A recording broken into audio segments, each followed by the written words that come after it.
Alright guys, showed you the control arms out, showed you how dirty, pulling the sway bar out, and got fresh bushings,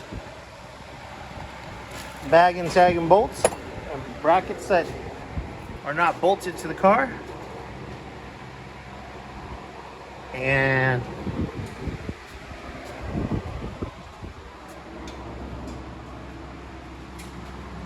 more bolts on this side of the tank. I'll probably start scrubbing some of this, cleaning it up. And then I got to start taking steering things on the other side apart, so I can start doing the engine bay, the cross member, all that good stuff. But yep, we'll get you guys an update here in a few. I get a little more work done. Unless I run into something fun, then I'll bring you guys along with the ride. Later.